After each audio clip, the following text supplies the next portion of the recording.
Welcome to E-Bible Fellowship's Evening Bible Studies with your host and Bible teacher, Chris McCann. For more studies, visit our website at www.ebiblefellowship.org. And now, here's Chris McCann.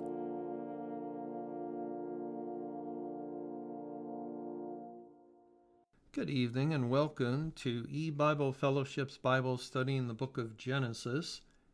Tonight is study number 16 in Genesis chapter 39, and we'll begin reading in verse 20. And Joseph's master took him and put him into the prison, a place where the king's prisoners were bound. And he was there in the prison. But Jehovah was with Joseph and showed him mercy and gave him favor in the sight of the keeper of the prison.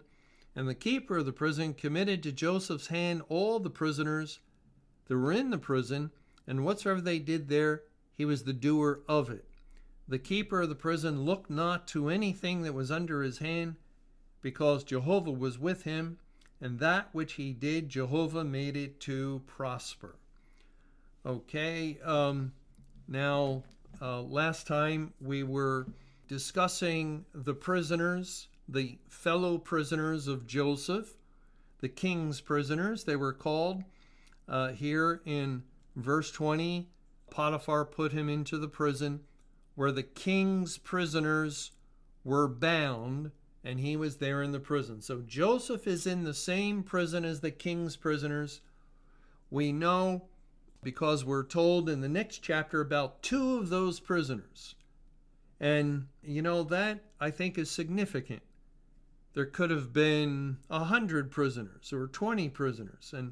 And yet God tells us about two of the prisoners that are there with Joseph. So we really only know, as far as the prisoners are concerned, we only know about Joseph and the butler and the baker, officers of Pharaoh, that are in the prison. And it's significant because in the next chapter, and hopefully we'll get into this, Lord willing, Joseph sees both prisoners who are sorrowful, and they both dreamed a dream, and Joseph interprets the dream for both of them, and it turns out that Joseph foretells to these two men. The one man, the butler, will be lifted up by his lord, the king of Egypt, Pharaoh, and restored to his butlership. In other words, he will find favor once again in the eyes of Pharaoh. He will live.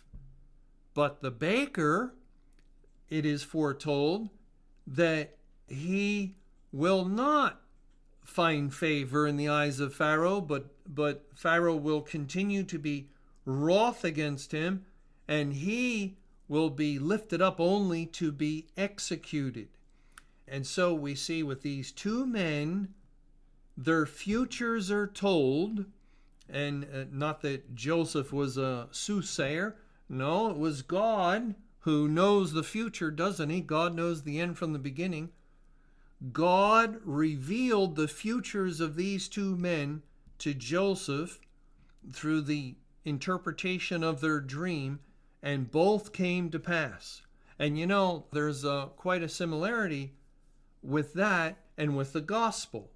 As God has sent the gospel into the world, and the people of God proclaim the gospel, and when the gospel goes forth, when the teaching of the Bible goes forth into the world, it separates mankind into two groups of people.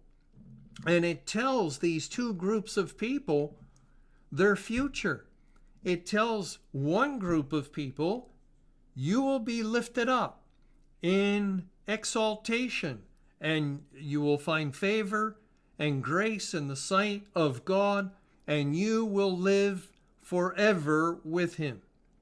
And it tells the other group of people, you are coming under the wrath of God, or will continue to remain under the wrath of God, And on that same time that the one is lifted up, you will die, and you'll be destroyed, and you'll be cursed, and you will cease to exist forevermore.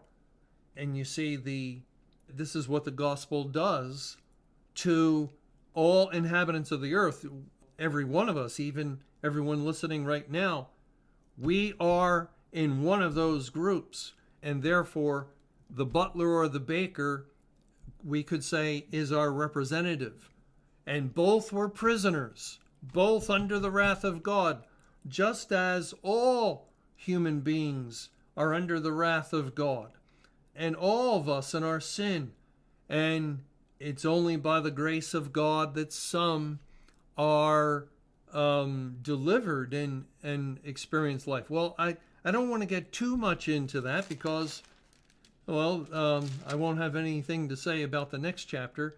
But that I just wanted to mention so we can see the development of this spiritual picture. It does carry forth even into the next chapter. And of course, Joseph interpreting dreams and knowing the future of these men is a type of Christ, and Christ has experienced the same thing as we, as far as being laden with the sins of his people and coming under the wrath of God, being a prisoner or living in the flesh in a human body, and all these things are in view.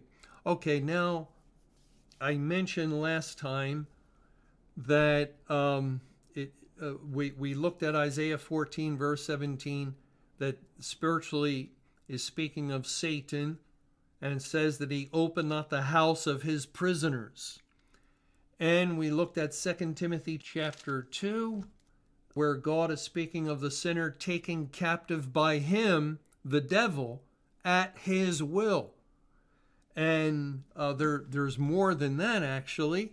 If we go to Exodus, we read in Exodus 13, verse 3, it says there, Moses said unto the people, remember this day in which ye came out from Egypt, out of the house of bondage. For by strength of hand Jehovah brought you out from this place. There shall no leavened bread be eaten.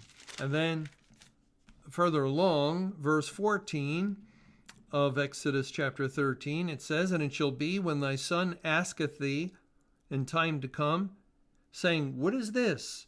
That thou shalt say unto him, by strength of hand Jehovah brought us out from Egypt, from the house of bondage. You see, the house of bondage from Egypt.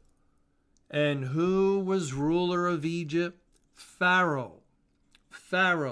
And the Pharaoh who ruled over Egypt at the time of the Exodus, was he a picture of God? No, he was a picture of Satan. He was clearly a picture of Satan, who refused to let the prisoners go. And that would tie in with Isaiah 14:17, although in Isaiah 14, the king of Babylon is in view, but spiritually they represent the same evil entity, the devil. And so we also see reference to a house of bondage. That's what a prison is.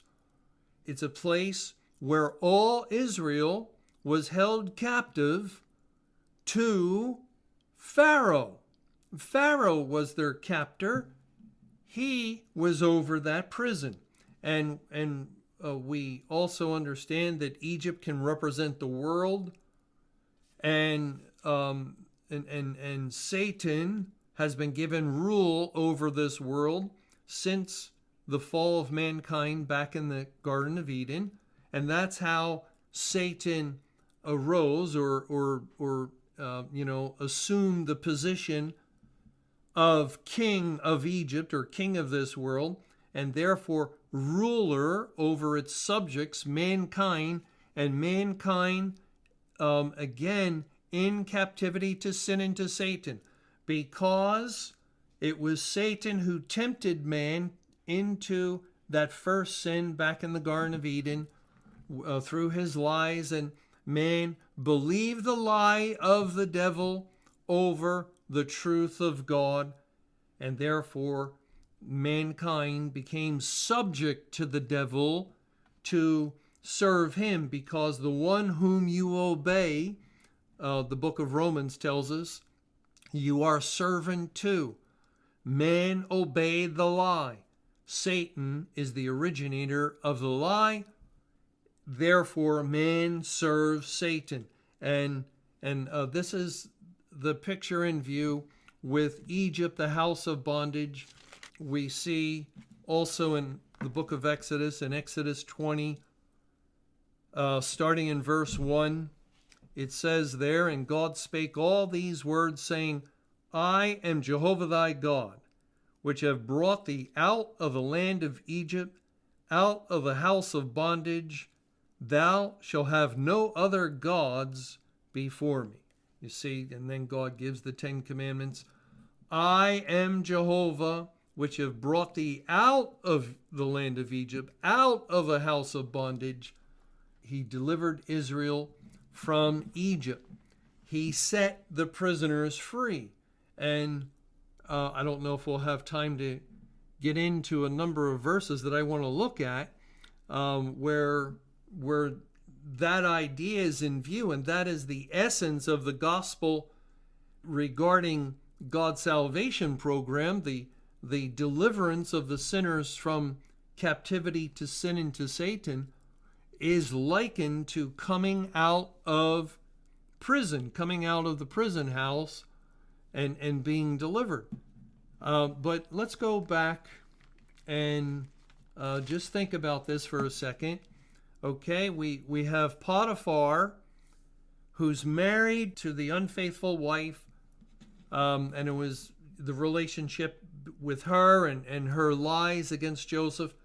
That really solidifies the spiritual picture of Potiphar as God, because God was married to Israel.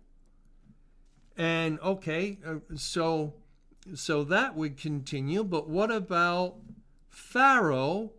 Because Potiphar is a servant of Pharaoh, and this prison is where the king's prisoners, we know the king is Pharaoh, where the king's prisoners were bound.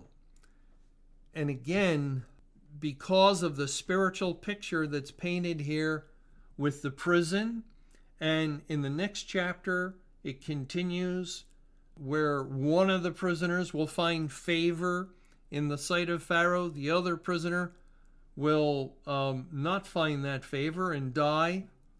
We can see how God is in view. God is being represented by Pharaoh in that instance. Yes, but Exodus in numerous verses and other places tell us that Pharaoh who rules over Egypt and the house of bondage is pointing to Satan.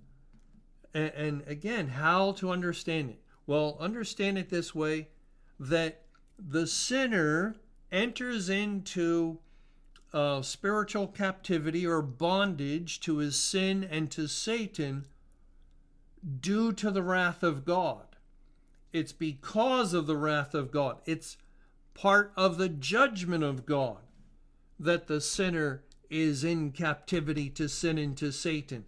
God has abandoned him, left him, and forsook him because his sins have separated him from God. And so Satan is able to, or was able to, take this position of authority in this world over mankind, yet over Satan is God. And so ultimately, it's at God's allowance. God is the one who is actually the keeper of the prison. God is the one whose wrath was kindled like Potiphar. God is the one who is king of all.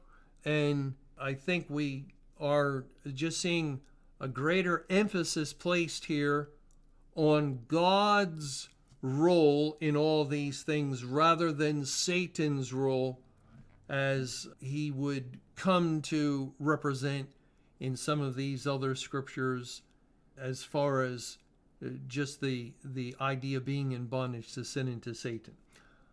Well, like I said, it's a little difficult to explain, but that is basically the idea. Now, as far as some of those other verses I wanted to get to, let's look at Ecclesiastes 4. I think we're going to have much chance to go to too many verses, or this might be the only one today. So let's turn to Ecclesiastes, and we read in Ecclesiastes 4, verse 13. It says there, "Better is a poor and a wise child than an old and foolish king, who will no more be admonished." The poor and wise child would be a reference spiritually to the Lord Jesus Christ. And then in verse 14, "For out of prison he cometh to reign." That is the poor and wise child, typifying the Lord Jesus. Christ comes out of prison to reign, just as Joseph will be taken out of prison upon interpretation of Pharaoh's dream to reign second in command over the land of Egypt. So there's one reference that, will fit in as we're looking at all these pieces, trying to understand the deeper spiritual meaning of what's going on here. But I think we're going to stop there. I would like to get a fresh start for looking at some of these other verses that speak of the loosing of the prisoner, because that really gets into God's salvation program, and it would be good to start right from the beginning of a study before we get into that. Okay, we'll stop here. Thank you for being with us, and I hope you'll be able to join us for our next Bible study in the book of Genesis. Thank you for joining us for eBible Fellowship's Evening Bible Studies with your host and Bible teacher, Chris McCann. For more studies and information, visit our website at www.ebiblefellowship.org. Until our next Bible study, may the Lord's perfect will be done.